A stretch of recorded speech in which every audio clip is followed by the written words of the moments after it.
que je m'endors, me réveillerez-vous?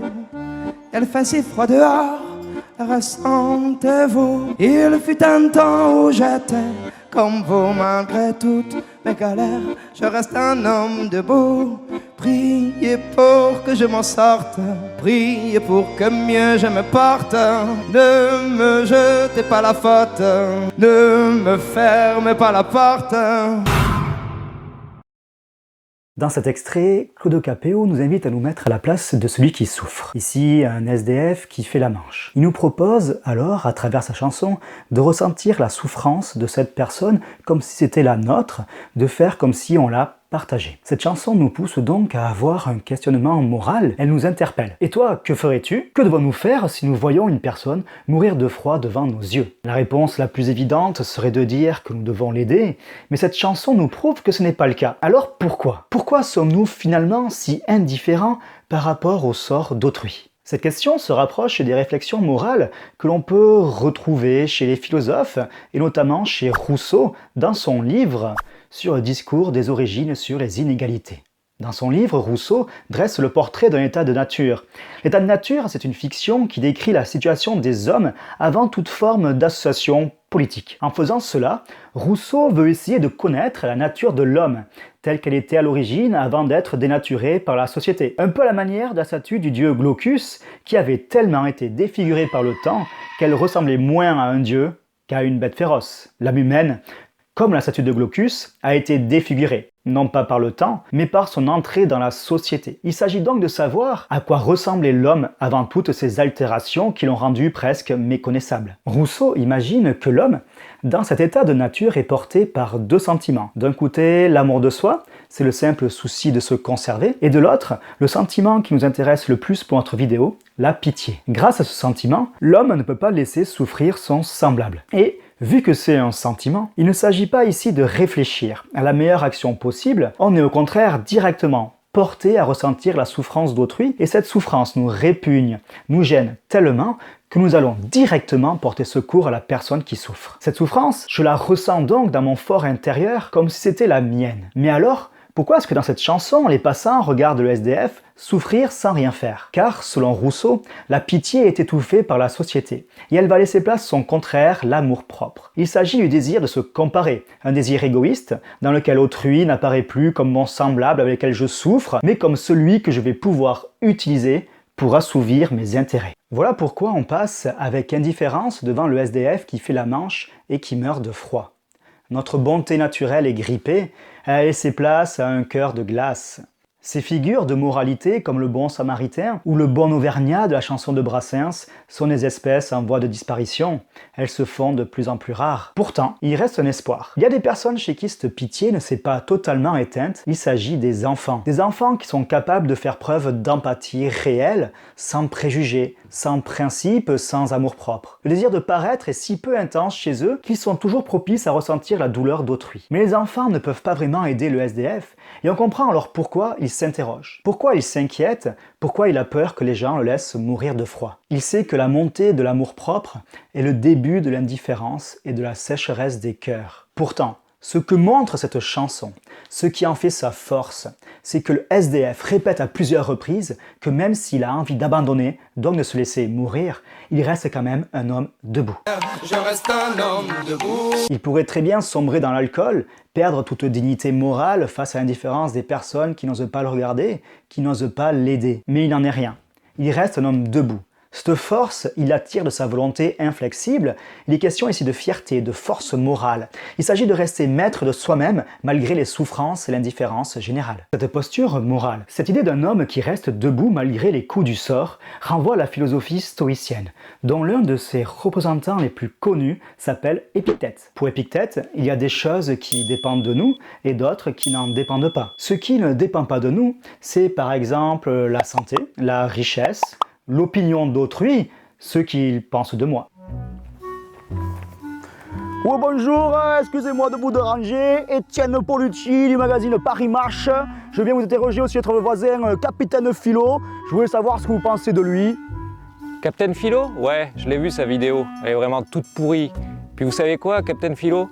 Franchement, c'est un gros c***, une petite qu'il aille bien se faire en cul. Ces paroles peuvent me blesser, froisser mon amour-propre. Je peux en vouloir à celui qui les prononce, car elles me font du mal. Mais pour les stoïciens, je dois comprendre que cette opinion n'est rien pour moi, qu'elle ne doit pas m'atteindre et me faire souffrir. Nous devons comprendre que ce qui dépend de nous, ce sont nos désirs, nos croyances, nos représentations. Pour ne pas vivre malheureux et souffrir moralement, il faut donc faire un bon usage de nos représentations et de nos désirs. Il faut, par exemple, accepter que l'on puisse perdre notre santé, notre richesse, que l'on puisse se faire insulter par autrui, sans pour autant vouloir se révolter contre tout cela, sans pour autant considérer que c'est injuste. Il faut accepter que cela fait partie de l'ordre du monde, et il faut pour les stoïciens avant tout changer nos désirs plutôt que l'ordre du monde. Il faut donc accepter que tout le monde ne nous aime pas, et que les gens peuvent nous faire souffrir physiquement et moralement. Ce qui va dépendre de nous, c'est de ne pas répondre à cette souffrance par la violence, par la haine. C'est de continuer à vouloir et à faire le bien moral. Donc, peu importe les actions d'autrui et les coups du sort, je dois garder mon calme et la sérénité de l'âme. Je ne dois pas me laisser emporter par mes émotions. Il s'agit envers et contre tout de conserver sa force morale, de ne pas se laisser emporter par la violence de nos émotions. Les stoïciens nous invitent alors à bien diriger nos pensées, à ne pas en vouloir à ceux qui passent à côté de nous sans nous jeter le moindre regard, à ne pas tomber dans une forme de mépris de l'autre et dans une haine pour l'humanité. Il s'agit de comprendre que ma position sociale ne remet jamais en cause ma posture morale. Peu importe les circonstances qui peuvent me tomber dessus, je resterai maître de moi-même. Cela n'est pourtant pas facile à atteindre, les stoïciens l'admettent. C'est pour cela qu'Épictète nous propose de pratiquer des exercices spirituels, pour apprendre petit à petit à perdre ce qui ne dépend pas de nous, et de ne pas en être troublé, affligé. Il s'agit toujours de ne pas se laisser dévaster par nos émotions, qui comme un torrent impétueux peuvent nous mener vers des actions immorales et violentes. Malgré les coups dans la tronche, les coups de poing du réel, il s'agit de rester toujours maître de soi-même. Oui, mais cette attitude stoïcienne ne mène-t-elle pas à une forme de résignation? Je devrais accepter que l'autre m'insulte et ne rien faire. Il faudra accepter la méchanceté humaine et ne rien faire en retour. Le SDF resterait debout d'un point de vue moral, mais il resterait toujours assis, allongé d'un point de vue social, méprisé par la société, considéré comme un rebut qu'on ignore et qui n'existe pas à nos yeux. Effectivement, c'est en partie vrai. Les stoïciens nous apprennent à accepter la place que nous avons dans la vie et à ne pas nous en offenser. Mais réduire la philosophie stoïcienne à cette forme de résignation, c'est mal la comprendre.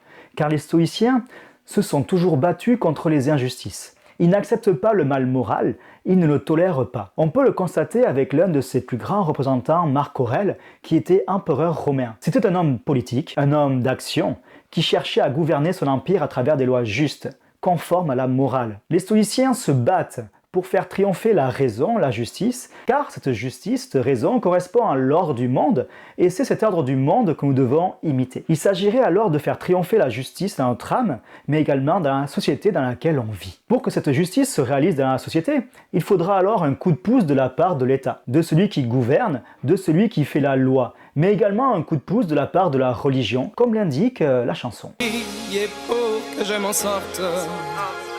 Priez pour que mieux je me porte.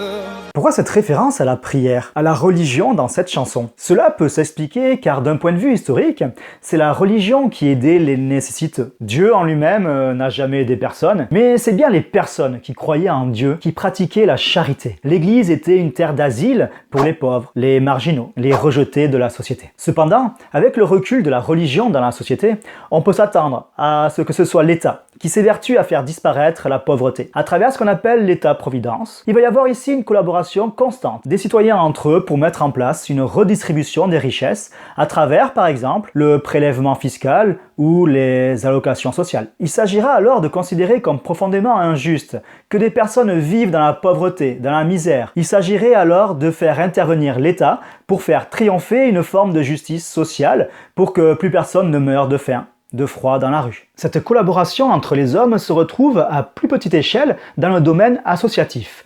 Par exemple avec les Restos du Cœur, où on n'a plus le droit ni d'avoir faim ni d'avoir froid.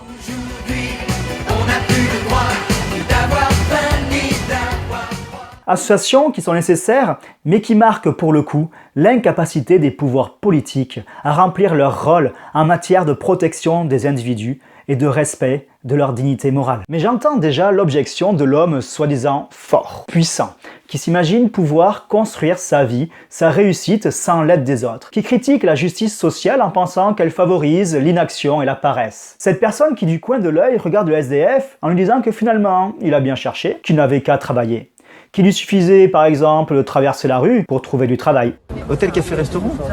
Je traverse la rue, je vous en trouve. Ils veulent simplement des gens qui sont prêts à travailler. Cette personne qui prend de haut la vulnérabilité des autres, qui s'imagine qu'il faut juste des efforts pour réussir, oublie tout ce qu'elle doit à la chance. Celle par exemple d'avoir grandi dans une famille stable, financièrement et affectivement. Et elle oublie surtout tout ce qu'elle doit à la société et aux autres. À sa nounou qui a pris soin de lui toute son enfance, à ses professeurs qui lui ont transmis un savoir sans lequel il ne serait rien devenu, aux scientifiques, aux médecins qui lui ont apporté des vaccins, des soins sans lesquels il ne serait pas là aujourd'hui, à ses amis qui l'ont réconforté lors de chagrins insurmontables. Et j'en passe, tellement la liste serait longue. C'est donc avoir la mémoire courte que d'oublier toutes les personnes qui ont pris soin de nous toute notre vie, soins qui nous ont permis malgré notre vulnérabilité de rester debout. Cette personne oublie alors la vulnérabilité qui est propre à chaque être humain, lui y compris. Cette chanson nous permet de comprendre que nous sommes tous liés par une souffrance commune, que nous pouvons tous être comme ce nécessiteux, confrontés à une misère sociale, que notre statut social n'est jamais garanti à vie. Elle nous permet de comprendre